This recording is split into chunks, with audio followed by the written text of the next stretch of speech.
வணக்கம்.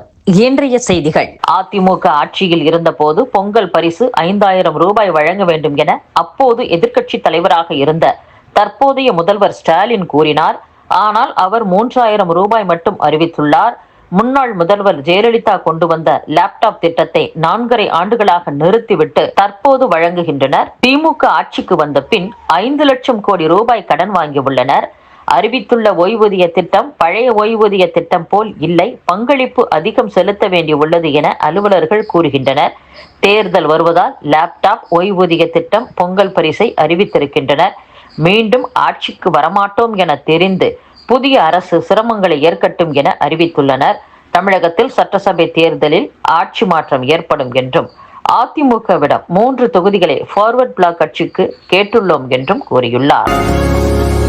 திண்டுக்கல் பத்மகிரீஸ்வரர் மலையில் உள்ள திருக்கோவிலில் அபிராமி அம்மனையும் பத்மகிரீஸ்வரரையும் யார் பிரதிஷ்டை செய்கிறார்களோ அவர்களுக்குத்தான் பொதுமக்கள் ஓட்டுக்களை பதிவு செய்ய வேண்டும் என்று இந்து முன்னணி மாநில தலைவர் காடேஸ்வரா சுப்பிரமணியம் தெரிவித்துள்ளார்.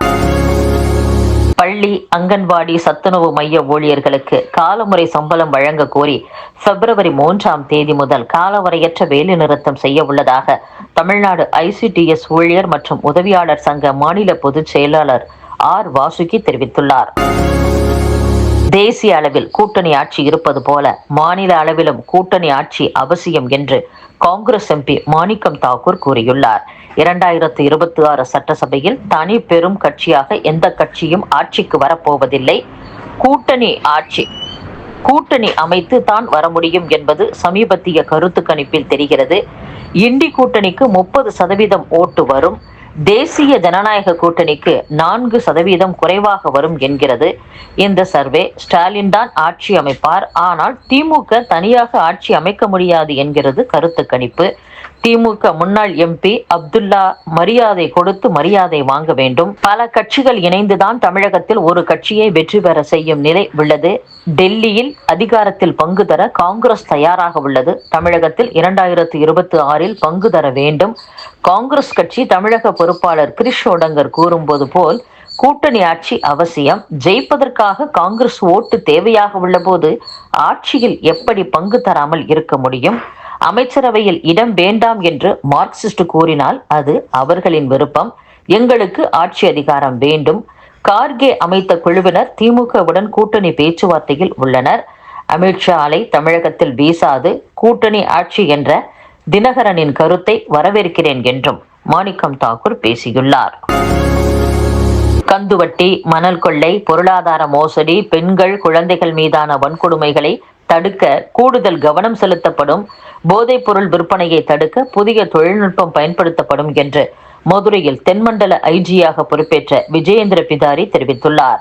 தென் மாவட்டங்களுக்கு சென்று DIG-க்கள், SP-க்களுடன் சட்ட ஒழுங்கை பாதுகாப்பது, குற்றங்களை குறைப்பது குறித்து ஆலோசனை நடத்த உள்ளதாகவும், போதைப் பொருள் விற்பனை, மணல் கொள்ளையை தடுக்க தீவிர நடவடிக்கை எடுக்கப்படும் என்றும், கந்துவட்டி உள்ளிட்ட புகார்களை விசாரிக்க சிறப்பு முகாம் நடத்தப்படும். முந்தைய IG-க்கள் மேற்கொண்ட நடவடிக்கைகளின் தொடர்ச்சியாக குற்ற வழக்குகளில் விரைவில் குற்றப்பத்திரிகை தாக்கல் செய்து குற்றவாளிகளுக்கு தண்டனை பெற்றுத்தரப்படும் என்றும், பெண்கள், குழந்தைகள் பாதுகாப்புக்கு முக்கியத்துவம் அளிக்கப்படும். அவர்கள் மீதான வன்கொடுமையை தடுக்க முன்னெச்சரிக்கை நடவடிக்கை எடுக்கப்படும் என்றும் தென்மண்டல IG கூறியுள்ளார்.